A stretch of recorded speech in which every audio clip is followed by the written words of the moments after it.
전능하사 천지를 만드신 하나님 아버지를 내가 믿사오며 그 외아들 우리 주 예수 그리스도를 믿사오니 이는 성령으로 잉태하사 동정녀 마리아에게 나시고 본디오 빌라도에게 고난을 받으사 십자가에 못 박혀 죽으시고 장사한 지 사흘 만에 죽은 자 가운데서 다시 살아나시며 하늘에 오르사 전능하신 하나님 우편에 앉아 계시다가 저리로서 산자와 죽은 자를 심판하러 오시리라. 성령을 믿사오며 거룩한 공회와 성도가 서로 교통하는 것과 죄를 사하여 주시는 것과 몸이 다시 사는 것과 영원히 사는 것을 믿사옵나이다. 아멘. 하나님 아버지, 이 시간에 저희가 또 주님 앞에 예배함으로 나왔습니다. 우리 마음 가운데 있는 모든 무거움과 죄됨을 주님의 보혈로 정결하게 씻어주시고 이 시간에 주님 앞에 영과 진리로 나아갈 때 우리에게 주님의 영광을 나타내 보여주시고 또 주님의 임재 안에 거하는 시간 되게 인도하여 주옵소서. 예수님의 이름으로 기도하였습니다. 아멘.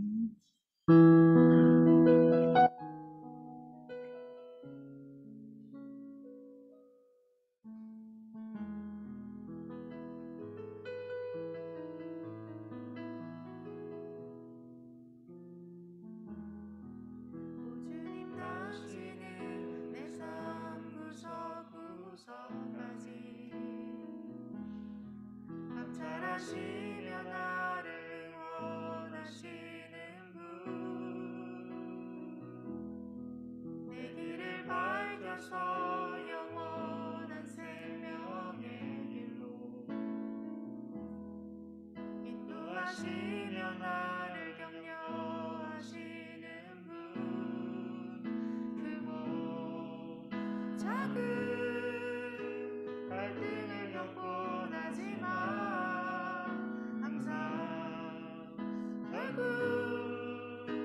당신을 선택합니다. 나의 유일한 고백의 대상은 오직 아름다운 당신뿐입니다.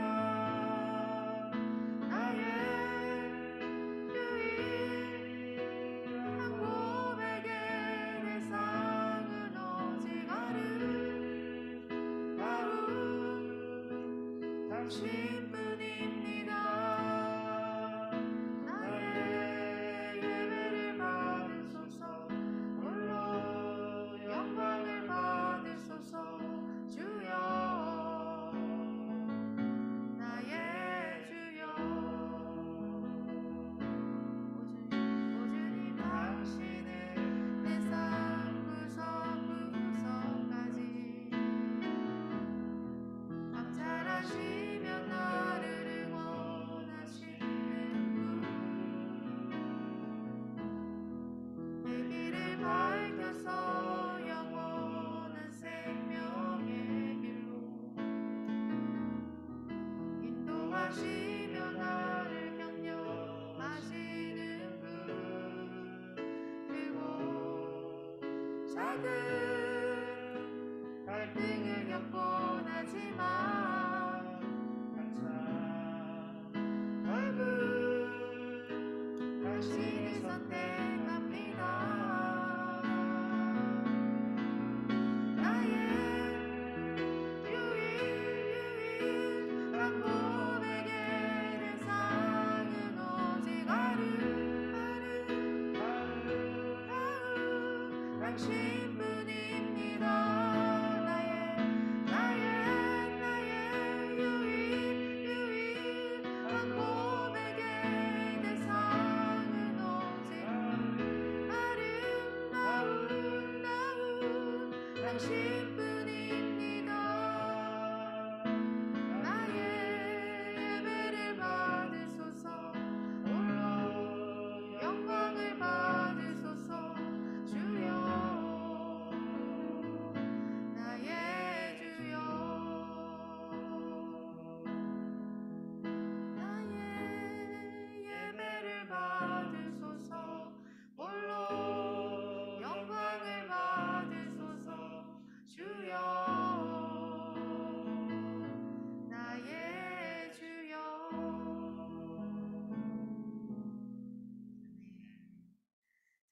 부르시면서 함께 찬양하겠습니다. 지난주에 한 거예요.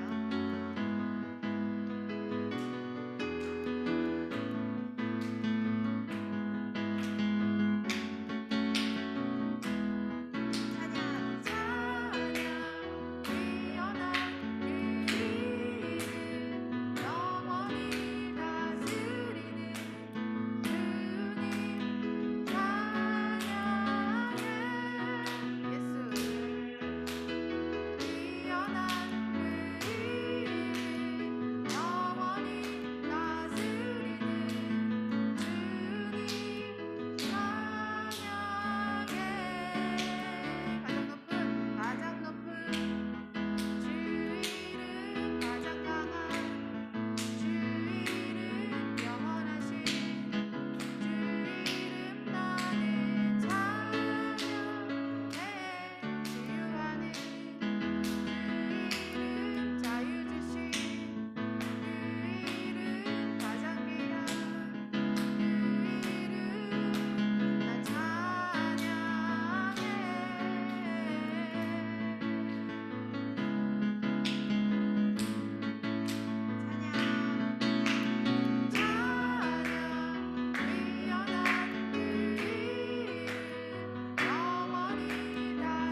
중에 또 수요일에 주님 앞으로 불러주시고 특별히 유시 모임으로 이곳에서 예배케 하여 주신 은혜 감사합니다.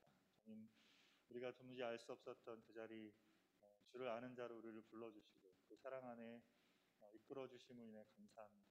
시간에도 저희 영혼이 주님의 그 사랑의 품 안에 거하여 있습니다. 주님의 영광을 나타내시고 또 주께서 우리에게 풍성한 식탁으로 베풀어 주셔서 우리가 영혼의 꿀을 먹고 또 주시는 생수를 마시며 거하는 시간 되도록 인도해 주옵소서. 예수님의 이름으로 기도하였습니다. 아멘.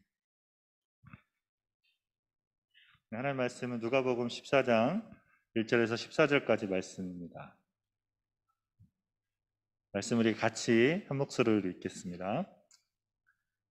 안식일에 예수께서 한 바리새인 지도자의 집에 떡 잡수시러 들어가시니 그들이 엿보고 있더라.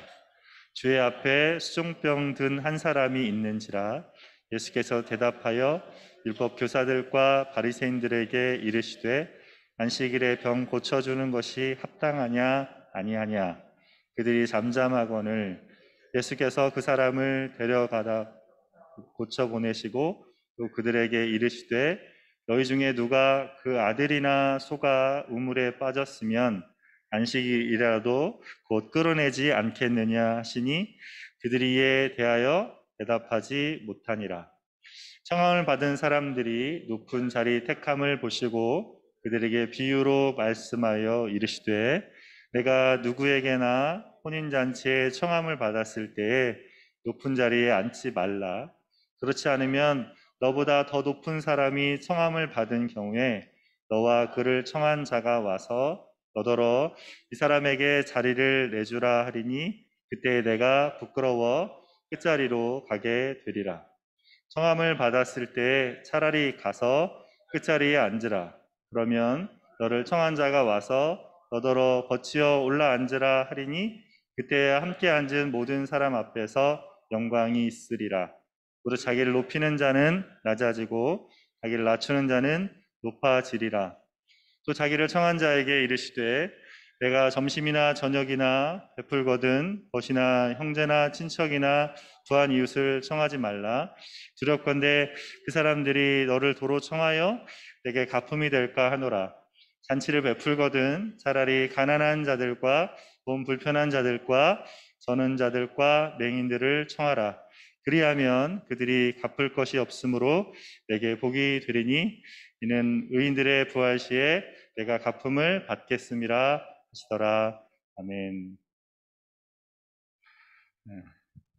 식사는 온 가족이 함께하고 최소한 지켜야 할 것을 배운다. 조선의 재상이었던 유성룡이 한 말입니다. 우리나라는 전통적으로 가족들이 밥상을 함께하며 많은 것을 배우게 했습니다. 어른들은 식사를 하면서 아이들에게 학교 생활에 대해서 물어보거나 또 집안의 대소사를 이야기했습니다. 반찬 투정을 하거나 맛있는 음식을 서로 먹겠다고 자녀들끼리 다투기도 했는데 그러면서 내가 아닌 다른 사람들을 배려하는 것과 가족의 소중함을 배우며 자랄 수 있었습니다. 우리나라만 이런 밥상머리 교육을 한 것이 아닙니다. 유대인들은 밥상머리 교육을 통해서 유대인의 민족성을 전수하고 지켜오고 있습니다. 유대인의 안식일에 가족들이 모두 만난 음식을 먹으며 저녁 늦게 대화를 나누는데 이때 토라를 읽고 말씀에 대한 생각을 나누고 대화하면서 언어와 학습 능력이 향상되고 또 유대인의 정체성을 배우게 된다고 합니다. 바쁘게 생활하는 우리의 삶에서 일주일에 한 번 내지 두 번 정도는 가족들과 함께 식사하는 날 정하고 또 즐겁게 준비하고 식사하면서 서로의 마음을 나누는 밥상을 가져봐도 좋을 것 같습니다. 오늘 본문에는 예수님께서 바리새인의 집에 초대를 받아 가셔서 있었던 일이 나옵니다. 예수님은 그곳에서 초대받은 자로 또 초대하는 자로 어떻게 해야 되는지를 가르쳐 주고 계십니다. 그곳에 있는 사람들에게 밥상머리 교육을 하신 것이죠. 오늘은 예수님의 밥상머리 교육이라는 제목으로 본문을 통해 주신 은혜를 함께 나누기를 원합니다. 첫 번째로 우리의 굳은 마음은 예수님의 말씀을 반복해서 들을 때 변화된다입니다. 1절 말씀을 먼저 같이 보겠습니다. 안식일에 예수께서 한 바리새인 지도자의 집에 떡 잡수시러 들어가시니 그들이 엿보고 있더라. 오늘 본문은 예수님께서 안식일에 한 바리새인 지도자의 집에 초대된 것으로 시작됩니다. 누가복음에 예수님께서 바리새인의 집에 초대되었다는 것이 7장과 11장이에요. 여기에 또 나오고 있습니다. 이들이 엿보고 있었다는 것을 볼 때 바리새인 지도자의 예수님 식사 초대는 그렇게 호의적인 태도로 그런 목적으로 있지 않았던 것 같습니다. 식사 초대를 해놓고 뭔가 책 잡을 만한 것을 찾고 있었던 것 같습니다. 2절에 보니까 주의 앞에 수종병 든 사람이 있었다고 되어 있습니다. 수종병은 몸의 특정 부위가 물에 차서 부어오르는 병을 말합니다. 이런 병든 사람이 바리새인 지도자의 식사의 자리에 앉아 있는 것은 뭔가 맞지 않는 상황입니다. 그 수종병 든 사람을 데려와서 예수님 오신 자리 앞에 앉혀놓은 것이죠. 왜 이렇게 한 것입니까? 안식일 날에 병을 고치는지를 보고자 한 것입니다. 여러분, 여기에 안식일에 병 고치는 얘기가 또 나옵니다. 누가복음에 벌써 4번째 나옵니다. 누가복음 4장에서 예수님 안식일에 귀신 들린 자를 낫게 했고, 6장에서 손 마른 사람을, 또 13장에서 귀신 들려 18년 된 꼬부러진 사람을, 여인을 고쳐줬습니다. 왜 안식일 치료 사건이 반복해서 일어나고 있는 것입니까? 그것은 바리새인들이 예수님의 안식일 가르침을 받아들이지 않았기 때문에 그렇습니다. 안식일에 병든 자를 고치고 그 사람에게 하나님이 주시는 참된 안식을 누리게 하는 것이 합당하다고 그렇게 몇 번을 예수님이 가르쳐 주셨는데도 바리새인들은 자신들의 안식일 규정에 갇혀서 그것을 받아들이지 못했습니다. 오히려 예수님이 또 안식일 규정을 어기는지를 엿보고 흠을 잡고 고소할 거리를 찾고 있었던 것이죠. 이런 사람들에게 예수님이 뭐라 하십니까? 3절에 이렇게 말씀하십니다. 예수께서 대답하여 율법 교사들과 바리새인들에게 이르시되 안식일에 병 고쳐 주는 것이 합당하냐 아니하냐 물었습니다. 병 고쳐 주는 것이 맞는 거야 맞지 않는 거냐 이렇게 물었습니다. 근데 예수님 이렇게 물었을 때 이들이 뭐라고 했습니까? 4절에 보니까 아무도 대답하지 않았다라고 되어 있습니다. 잠잠했습니다. 왜 잠잠합니까? 그것이 맞느냐 맞지 않느냐는 것은 이들에게 중요하지 않았어요. 예수님이 물어보는 그것이 답하는 게 중요한 게 아니라 이들이 중요한 것은 예수님이 안식일에 수종병 든 사람을 고쳐줘서 안식일 규정을 어기도록 하는 거, 이게 중요했죠. 그렇게 해서 예수님이 안식일 규정을 어긴 사람이라고 하는 것을 딱지를 붙이려고 했던 것이었죠. 그 자리에서 예수님께서 무엇을 하십니까? 이 사람을 데려다가 고쳐주십니다. 그리고 그 자리를 떠나가도록 해주십니다. 이 바리새인들의 의도를 몰라서가 아니라 이 사람을 고치는 것이 맞기 때문에 예수님 그 일을 행하십니다. 예수님은 그렇게 자신이 해야 할 일을 행하셨습니다. 그 길이 맞기 때문에 하나님 앞에서 조금도 꺼리낌 없게 그 일을 행하십니다. 그것으로 안식일에 반드시 병든 자를 고치는 일을 행해야 된다는 것을 알려주십니다. 이 사람을 보내면서 또 이렇게 물어보십니다. 5절과 6절에 또 그들에게 이르시되 너희 중에 누가 그 아들이나 소가 우물에 빠졌으면 안식일이라도 곧 끌어내지 않겠느냐 하시니 그들이 이에 대하여 대답하지 못하니라. 예수님이 뭘 하십니까? 안식일에 소나 나귀의 물을 먹이는 일을 이들이 했을 뿐 아니라 자녀나 소가 우물에 빠지면 구해내는 일도 했습니다. 이런 일을 하면서 병든 사람들을 치료하는 일을 하지 못하도록 한 것이죠. 이것은 어떻습니까? 전혀 상식에 맞지 않은 일입니다. 그런데도 이들이 그것을 맞다고 여기면서 지키고 따르고 있었던 것이죠. 여러분, 이 사람들이 왜 이렇게 된 것입니까? 자기들이 만든 규정에 갇혀 있었습니다. 규정에 갇혀서 예수님의 질문에 답을 하지 못하죠. 왜 답을 못하고 있습니까? 예수님이 하신 말씀이 맞았죠. 자기들이 그렇게 하고 있었어요. 자녀와 소가 물에 빠지면 구해내는 일을 하고 있었는데 안식일에 병자를 고치는 것이 맞느냐 틀리냐를 답을 할 수 없습니다. 왜 그렇습니까? 자기들이 생각한 것, 이미 하고 있는 것은 괜찮은데 자기들이 생각하기 틀리고 잘못됐다고 생각하는 건 바꿀 생각이 없었던 것이죠. 생각을 해보면 분명히 여기에 충돌이 벌어지는데 혼란이 있는데 그 혼란이 정확히 무엇인지를 생각해보지 않았던 것입니다. 분명하고 상식적인 사실 앞에서 그것에 대해서 판단하고 분별하지 못하는 것, 이것이 율법에 갇힌 사람의 모습입니다. 율법에 갇힌 사람은 어떤 상황이 되면 자신이 믿고 받아들인 그 기준을 가지고 판단하려고 합니다. 그것에 대해서 맞고 틀린지만 따지려 하죠. 이런 질문을 받으면 혹 내가 이런 말에 동의하다 틀리지는 않을까? 잘못된 대답을 하면 어떻게 하지? 이런 생각에 갇혀서 답을 하지 못하게 됩니다. 순간 멍해지게 되는 거죠. 여러분, AI가 이렇게 뭐가 이렇게 꼬인다 그러잖아요. 마치 그런 것처럼 정리되지 않은 이런 상황들이 됐을 때 답을 못하는 거죠. 계속 아까 그 4절에도 그렇고 6절에도 그렇고 이들이 대답을 하지 못합니다. 왜냐하면 생각해보면 쉽게 답을 할 수 없었던 그 자리였고 자기들의 생각과 맞지 않는 자리였기 때문에 뭐라고 답할 수 없었던 것이죠.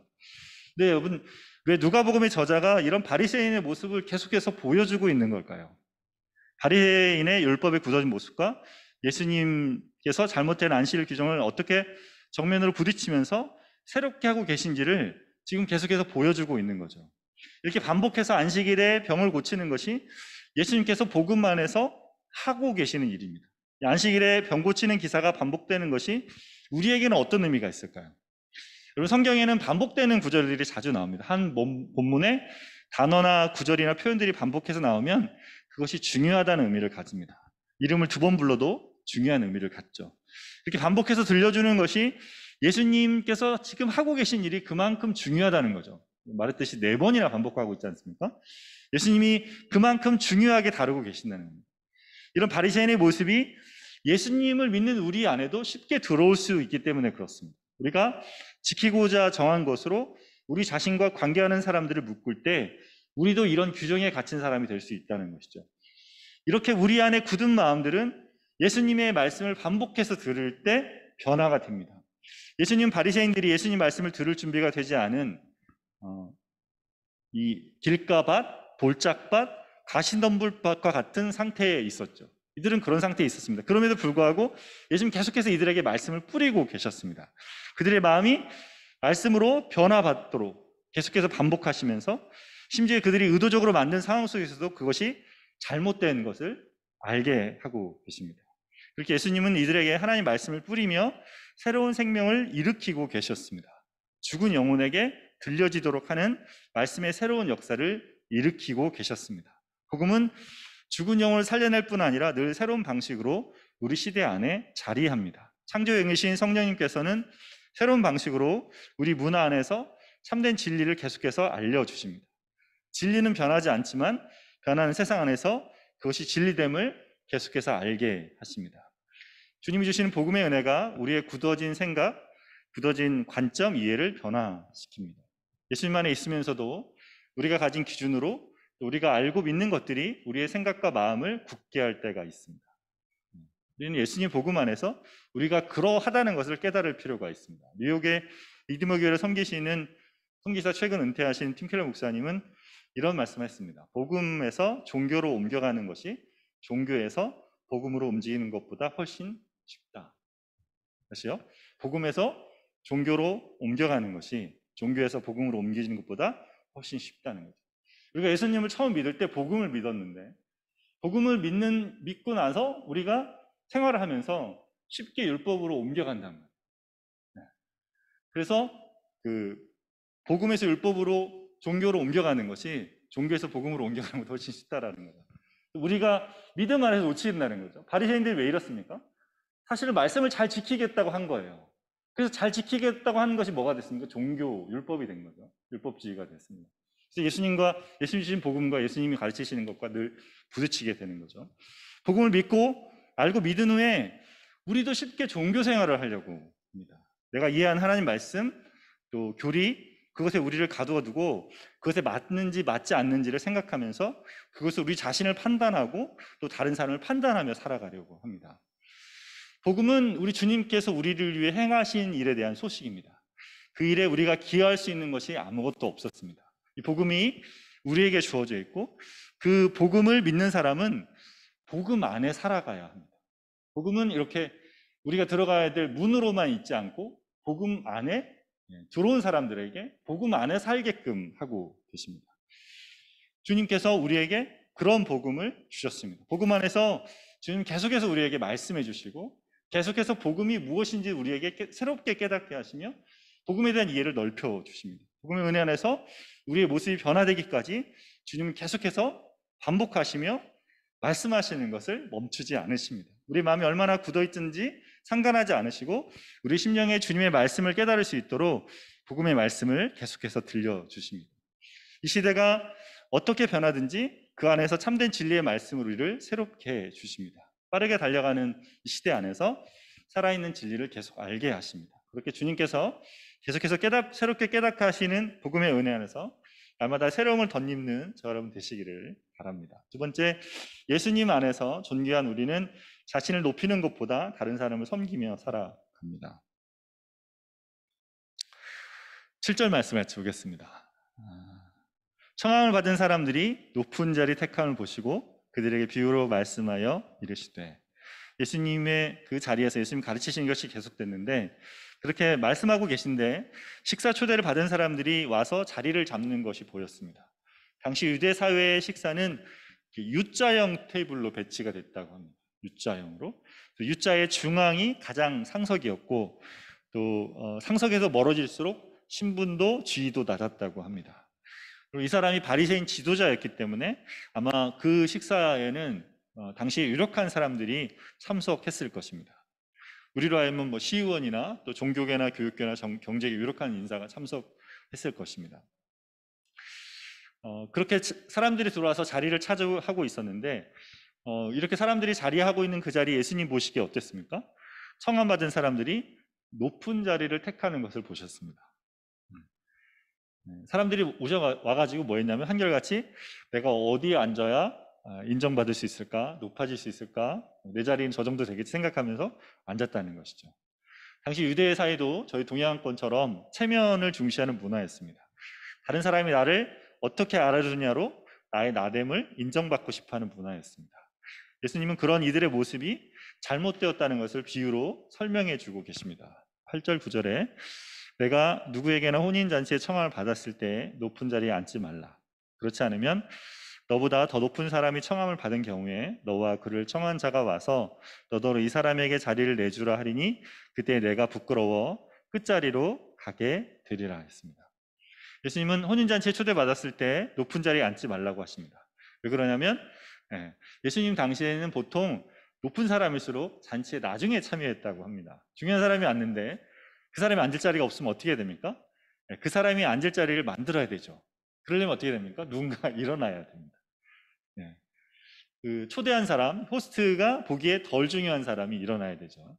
스스로 높은 자리에 앉은 사람에게 와서 자리를 좀 비켜달라고 할 것입니다. 그러면 그 사람이 일어나야 되죠. 그래서 자리를 옮겨가야 되는데 이미 사람들이 와서 자리를 차지하고 있을 거니까 어디 중간에 갈 수는 없고 제 밑으로 빈자리로 가야 했을 것입니다. 그래서 드러나게 돼요. 자기가 분수도 모르고 스스로 높아질 했던 모습이 또 드러나게 될 거죠.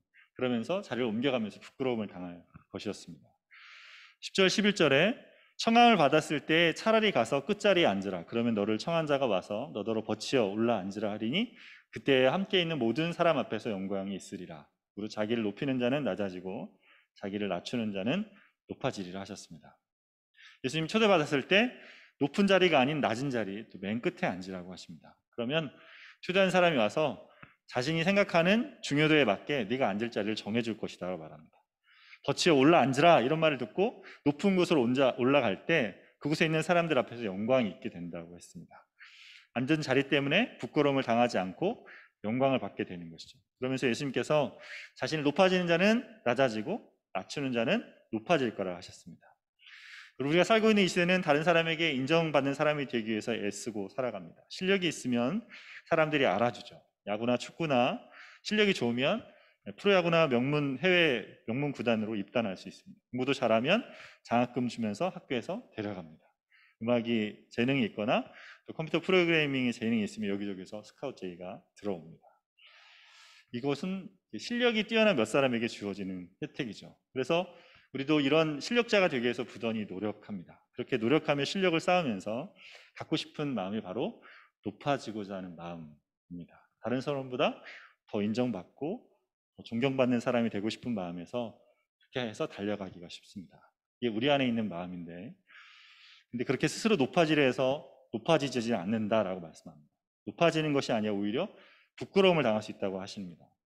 제가 린츠버그에 있을 때 저희 동네에 한 7가정이 되는 목사님들 가정과 함께 교제했는데, 아이들도 또래도 비슷해서 한 달에 한 번씩 모임을 가지면서 서로의 기도의 제목 나누면서 같이 기도하면서 교제했습니다. 근데 좋은 나눔들을 계속했는데 나누면서 어느 날 불편할 때가 있는데, 불편한 관계 속에 불편함이 들어올 때 뭘지 이렇게 잘 이렇게 들여다보니까 뭐냐면 이 안에 다 똑같이 사실은 유학생이니까 그 목회를 오래 했든지 뭐 선교사든지 그죠? 이제 막 하는 목회에 들어와서 이제 막 이렇게 하신 분이든지 사실은 다 계급장을 떼고 유학생 공부하는 시간이잖아요. 근데 그 안에서 뭐 하냐면 누가 높느냐, 우리 중에 누가 높느냐를 가지고 서로 마음이 불편함들이 있었던 것을 보면서 제 안에 있는 내가 높아지려는 마음이 내 안에 있구나 이런 생각들을 하게 됐습니다. 여러분 스스로 높아진다고 해서 높아지지 않습니다. 어떻게 해야 높아집니까? 자신을 낮추는 자가 높아진다 했습니다. 어떻게 자신을 낮춥니까? 스스로 낮은 자리를 찾아서 앉으면 높아지는 것입니까? 그렇게 되면 또 높아지기 위해서 낮아지는 기술에 를 발휘하는 것에 불과하죠. 예수님이 말씀하신 게 뭘까요? 예수님 말씀하신 게 비유라고 하셨습니다. 비유는 그 안에 감춰진 뜻이 밝혀져야 그 의미를 분명히 알게 됩니다. 씨 뿌리는 비유는 씨 뿌려서 농사 짓는 것을 말하려 한 것이 아니라 그것이 하나님 나라에 대해서 어떻게 그것과 씨 뿌리는 것이 연결되는지 말씀해 주셨을 때 알게 됐습니다. 이 비유도 예수님과 관련해서 말씀하고 계신 것입니다. 예수님께서 왜 이 혼인잔치 비유를 두셨을까요, 갑자기? 혼인잔치는 마지막 때에 있을 어린 양의 혼인잔치를 연상하게 합니다. 이 잔치의 호스트는, 이 혼인잔치 마지막 때에 있는 호스트는 누구입니까? 하나님 아버지시죠. 혼인잔치 비유에서 초대받은 사람은 누가 높일 때 높아집니까? 초대한 사람이 높일 때 높아집니다. 이 땅의 주인이신 하나님께서 높여주실 때 높아지는 거죠. 바리새인들은 예수님 앞에서 스스로 자신의 자리를 찾아서 앉았습니다. 여러분, 예수님은 어디 앉으셨을까요? 상석이었을까요? 말석이었을까요? 성경엔 나와 있지 않죠. 아마 예수님이 앉으셨을 자리가 없었던 것 같습니다. 그들이 예수님이 앉을 자리를 내어주지 못했던 것 같아요. 바리새인처럼 높아진 자리를 찾는 사람들만 모이면 예수님이 앉을 자리는 없습니다. 예수님이 어디 앉아 계셔야 됩니까? 어린 양이신 예수님이 상석에 앉으셔야 했습니다. 혼인잔치의 주인공이신 어린 양이신 예수님이 U자 배치의 중앙에 앉으셔야 됐죠. 근데 그들은 그렇게 하지 않았습니다. 그럼 어떻게 됩니까? 수치를 당하게 됩니다. 자리에 일어나서 말석으로 가는 수치를 당하게 됩니다. 예수님께서 이 비유를 통해서 우리에게도 말씀하고 계시는 것이죠. 우리 마음의 중심에도 그리스도께서 거하여 하신다는 것입니다. 주님을 마음에 모시지 않으면 수치를 당하게 됩니다. 주님을 마음에 모신 자는 스스로 높아지려 하지 않습니다. 주님을 마음에 모신 자는 가장 낮은 자리에 있어도 전혀 개의치 않습니다. 왜 그렇습니까? 그 사람은 예수님 안에서 이미 자신이 존귀한 자가 되었기 때문에 그렇습니다. 우리는 누가 인정하든 하지 않든 그것과 상관없이 예수님 안에서 이미 존귀한 자가 되었습니다. 십자가에서 우리를 위해 수치를 당하신 예수님께서 우리의 모든 부끄러움과 수치를 벗어나게 해주셨습니다. 죽으시고 부활하신 주님이 우리의 죽은 심령을 살려내시며 우리를 하나님 아버지와 관계하는 자로 하나님 아버지의 자녀로 세워주셨습니다. 그 주님께서 우리를 존귀한 자로 세우시고 우리를 벗이라 부르시며 인정해 주십니다. 우리 왕이신 예수님께서 인정해 주시면 되는 것입니다. 우리의 존귀와 영광은 다른 어떤 것에 있지 않습니다. 바로 주님 안에 있습니다. 주님 안에 자신의 존귀함을 아는 사람은 낮은 자리에 가는 것이 전혀 어렵지 않습니다. 말석에 앉아서 머무는 것이 전혀 문제가 되지 않습니다. 그런 사람의 관심은 자신의 높아짐에 있지 않고 오히려 다른 사람을 섬기는 데 가 있습니다. 이어지는 비유에서 예수님은 초대하는 사람이 누구를 초대해야 되는지를 말씀하고 계십니다. 12절에 또 자기를 청한 자에게 이르시되 내가 점심이나 저녁이나 베풀거든 벗이나 형제나 친척이나 부한 이웃을 청하지 말라. 두렵건대 그 사람이 너를 도로 청하여 내게 가품이 될까 하노라. 예수님께서는 식사 초대를 할 때 가족이나 친구나 친척이나 부한 이웃을 청하지 말라고 하십니다. 왜 그렇습니까? 이들이 초대를 받은 다음에 자기 집에 식사 초대해서 다시 초대해서 되갚음이 될까 하기 때문에 그렇습니다. 이것이 왜 문제가 됩니까? 당시 이것이 유대 사회의 문화였습니다. 누군가를 초대하는 것이 내가 누구인지를 드러내는 표였습니다. 그리고 그렇게 초대받은 사람이 나중에 초대한 사람을 자기 집에 다시 초대하는 것이 예의였습니다. 이것이 관계를 맺는 방식이었습니다. 근데 예수님이 이것을 지금 도전하고 계시는 거죠.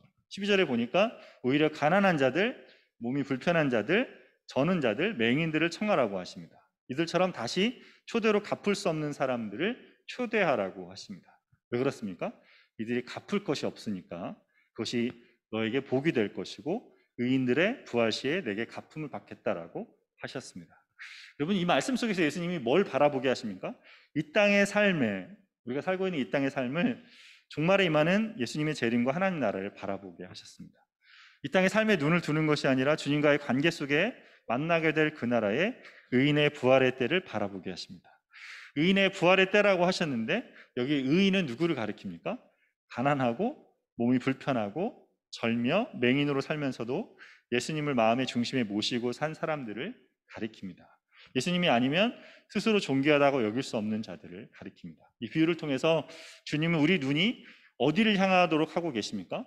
자기를 높이는 것에서 다른 사람, 특별히 이 땅에서 소외된 자들을 향하여 보고하고 계십니다. 여러분, 여러분의 눈을 어디를 향하고 계십니까?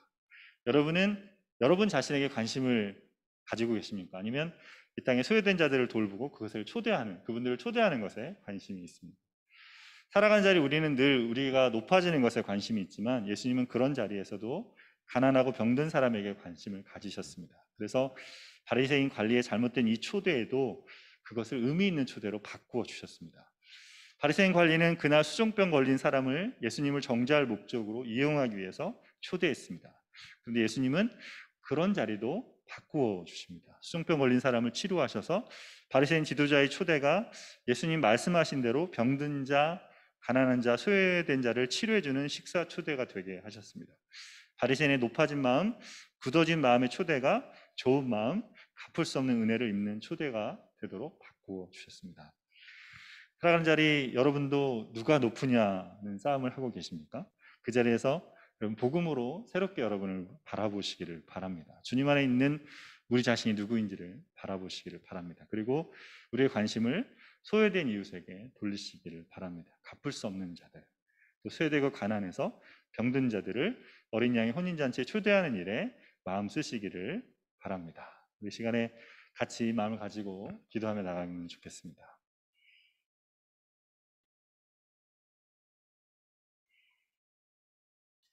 말씀을 기억하면서 높은 데 마음을 두지 말고 섬기며 살게 해주십시오. 주님의 말씀으로 굳은 마음을 변화시켜 주시고 또 주님 안에 있는 존귀함으로 자신을 높이기보다 섬기며 살게 해달라고 우리 기도함으로 나가겠습니다. 주님의 시간에 주님이 식탁에서 가르쳐 주시는 풍성한 은혜를 누리며 주님 앞에 머물러 있습니다. 주님 가르쳐 주시오니 계속해서 말씀해 주시오니 가르쳐 주시는 그 말씀 앞에 우리의 마음을 새롭게 합니다.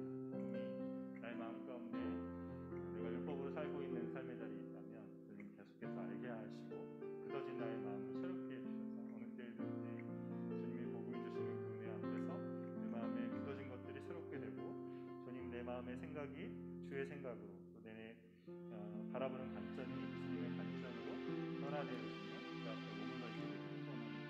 신령에게 주님 가르쳐 주옵소서. 내 앞에 그 자리 앞에 설 수 있도록 인도하여 주셔서 내 마음에 굳어진 자로 종교적으로 율법적으로 살아가는 것이 아니라 주님 주신 복음이 주는 참 자유함과 그 생명 앞에 복음으로 말미암아 새롭게 변화된 나의 심령을 바라보며 그래서 주님이 주신 은혜 앞으로 새롭게 되어지기를 하여 주옵소서. 바리새인에게 가르쳐 주신 것처럼 저희 심령에도 가르쳐 주옵소서. 주님 깨닫게 해주옵소서. 그분이 내 안에 있어서 주님 내 안에 거하심으로 내가 주님을 높임으로 주님 안에 존귀한 자 된 것으로 살아가게 하여 주옵소서. 내가 어떤 것으로 바리새인들처럼 높아지려 하는 것으로 사람들이 달려가는 그 자리에 높은 자리에 서서 하나님 그 안에 수치를 당하는 것이 아니라 주님이 내 안에 중심이 되시고 주님이 내 안에 높임 받으시며 주님을 높이는 그 자리에서 주님의 존귀한 자 되시고 주님의 존귀하심을 바라보며 그 안에 주님이 존귀케 하시는 그 앞에 서는 심령 되게 하여 주옵소서. 그래서 하나님 그를 높이는 것에 마음 쓰는 것이 아니라 주님을 높이는 것과 주님 안에 있는 내가 누군지를 알아가는 것에 마음 쓰게 하시고 하나님 그 안에 안정감과 자유함을 누릴 수 있게 하시며 나의 눈이 하나님 이 땅에 소외된 자들, 이 땅에 깨어진 자들, 이 땅에 그 자리를 바라보며 머물 수 있는 그런 심령 되게 하여 주옵소서. 주님을 필요로 하고 또 주님의 복음을 알아야 될 사람들을 향하여 우리 마음이 열리며 하나님의 심령이 그렇게 머물 수 있도록 주님 가르쳐 주시고 인도해 주옵소서. 나의 심령 될 수 있도록 이끌어 주시옵소서. 계속해서 우리 유씨 모임을 위해서 기도하기 원합니다. 캠퍼스 안에서 주님의 은혜와 영광 임재하는 모임으로 세워지도록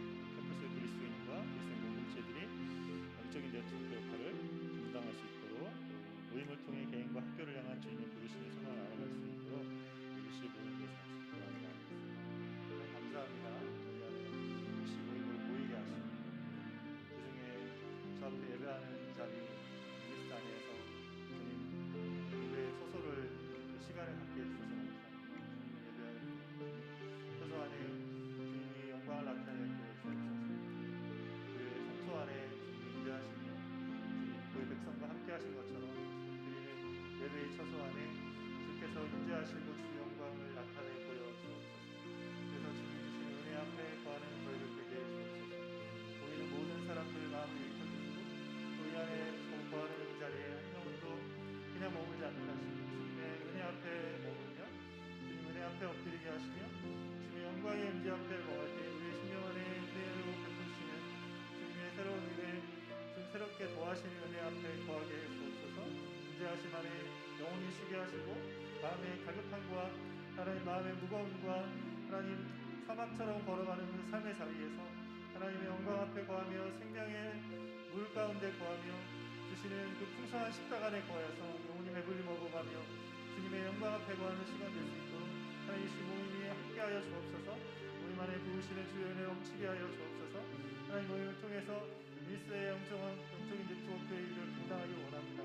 하나님 듣는 이들이 귀가 열리게 하시고 하나님 예배에 참여하고자 하는 마음들을 부어주셔서 하나님 이곳에서 하나님 예배하고자 하는 자들 하나님 저희가 함께 모여 예배하는 초소를 사모함으로 나온 자들을 일으켜 주옵소서.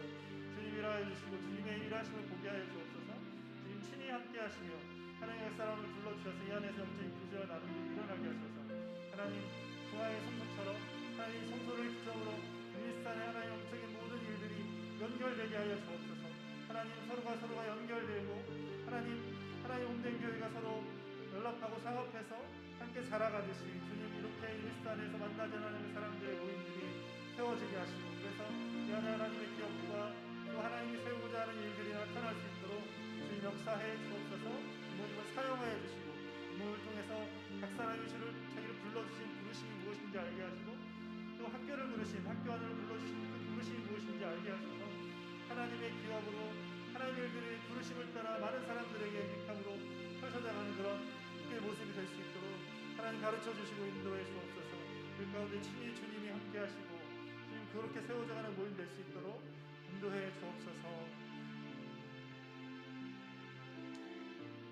계속해서 기도할 때 유니스의 영적인 관계적인 환경적인 회복을 위해서 기도하기 원합니다. 복음의 생명과 빛으로 캠퍼스가 새로워질 수 있도록 각 선교단체들과 캠퍼스 내 기독교 수모님들이 회복되고 일어날 수 있도록 교수와 교직원 학생들이 믿고 즐겁게 일하고 공부할 수 있도록 이 시간에 같이 기도하며 나가겠습니다.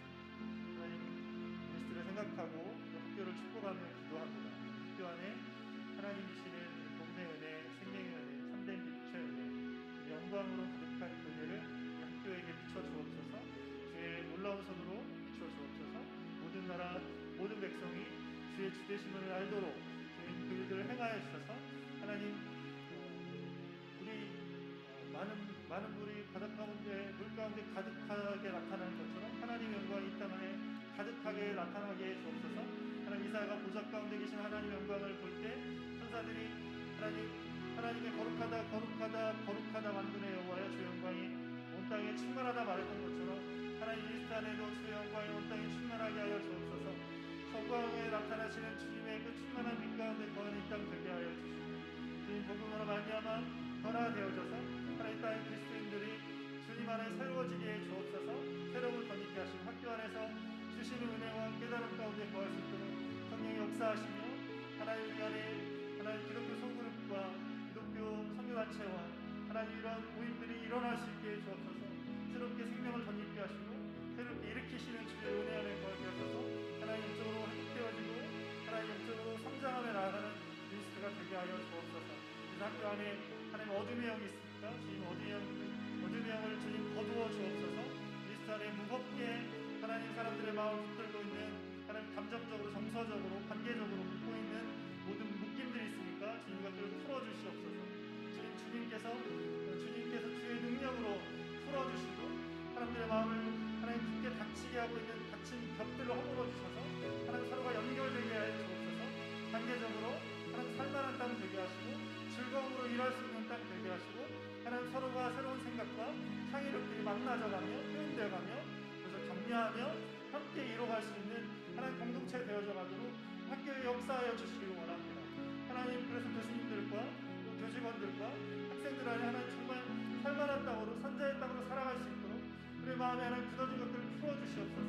하나님 서로가 연결되어지고 정리하며 세워져가는 그런 것들로 하나님 그런 귀한 열매를 맺어가는 땅이 될 수 있도록 하나님 이 땅에 함께하여 주옵소서. 이 땅을 새롭게 하시며 또한 하나님 그런 일들을 통해서 하나님 참으로 이곳에 보내는 모든 시간들이 삶에서 귀한 시간들 되게 하시고 삶에서 의미 있는 시간들 되게 하시고 삶에서 하나님 서로를 세워가며 하나님 마음 가운데 정말 주 안에서 주시는 그 은혜를 따라 살아가는 시간들 되게 하셔서 하나님 이간에 정말 주님이 보시기에 선한 일들이 계속해서 나타날 수 있도록 주님 역사하여 주옵소서. 주의 일들을 보이시고 함께하여 주옵소서. 이 학교 안에 새해를 행하여 주옵소서.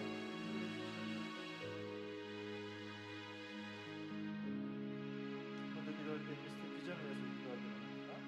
그것을 통해 연구되는 미래 과학 기술이 우리도 같이 하는 성장하고 부산의 university 연구에 미스터 복음이 선정될 수 있도록 기도하며 나가겠습니다. 하나님 아버지, 그렇습니다. 학교 안에 하나님 이 땅 안에 새롭게 연구하고 개발해가는 그런 자리에 있습니다.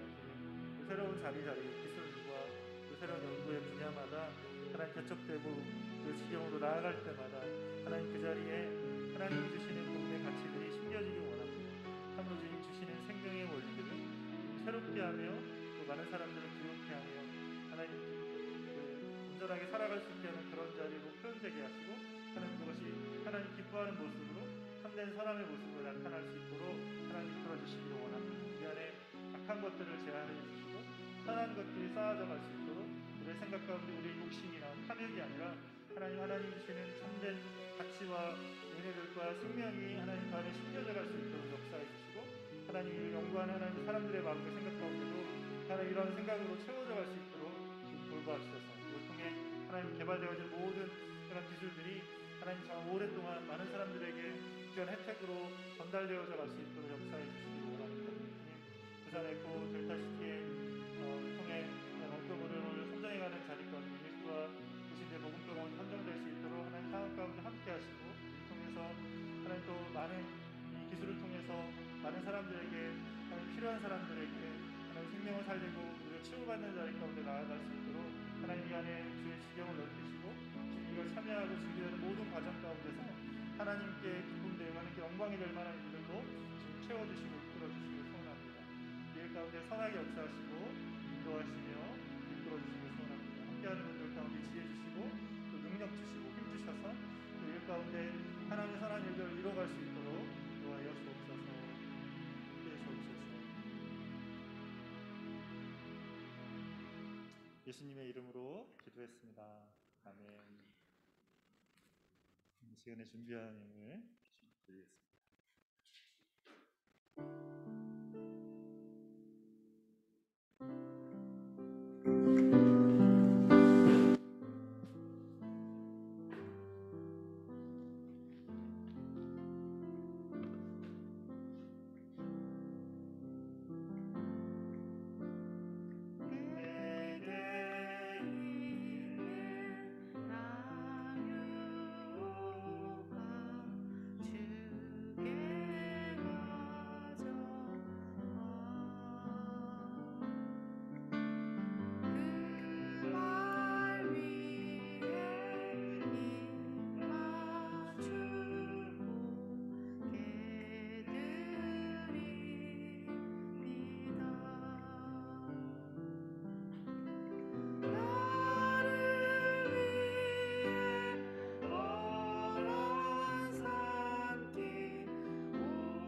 감사합니다. 주시는 은혜를 따라 우리가 주 앞에 예배하고 또 주께서 우리에게 주신 것들에 감사드리며 이 시간에 예배하며 주님께 구별할 예물을 드립니다. 주님 예물을 기쁘게 받아주시고 주님 기뻐하는 곳에 예물이 사용될 수 있도록 인도해 주옵소서.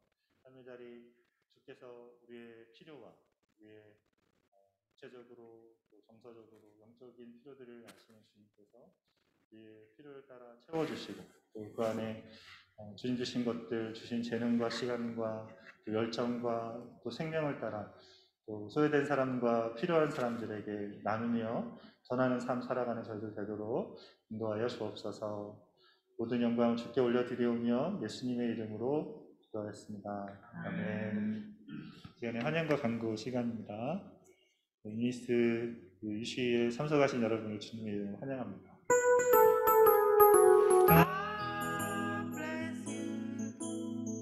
God bless you, bless you. 축복합니다. 주님의 사랑으로. 감사합니다. 사랑 축복합니다. 혹시 헌금 시간에 여러분 중에 그 특성하시고 싶으신 분은 미리 신청해 주셔서 나오셔서 헌금 시간 하시면 될 것 같습니다. 아까 저기 배 교수님이 아이디어 내셨는데 저희 학교 안에 그 저희 모임을 광고해도 좋을 것 같아요. 그래서 여기 이렇게 저희가 포스터나 좀 간단하게 만들어서 알려서 붙여놓을 수 있으면 아무나 좀 여기 나올 수 있는 시간을 이렇게 하면 좋을 거라는 생각이 듭니다. 또 좋은 아이디어가 생각이 있으면 나눠주시면 좋겠습니다. 시간에 주의 말씀 앞에서 1절 부르심으로 말씀드리겠습니다.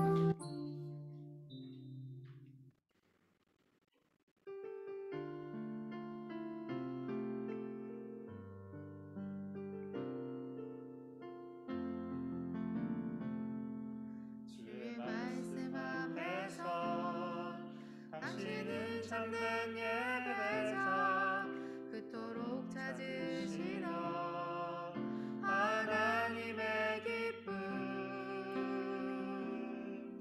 이 세상을 향한 거룩한 생명빛 되어 이 세상을 위한 구원의 소망 되어 영원한 하나님의 나라 함께 세워가리.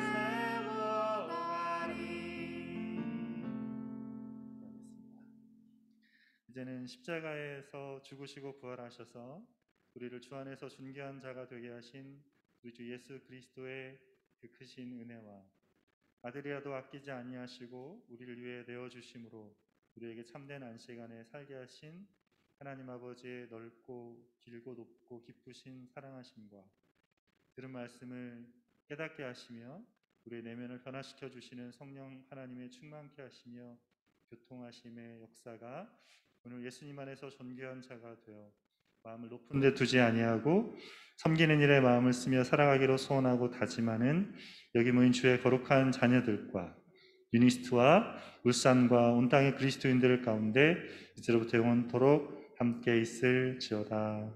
아멘.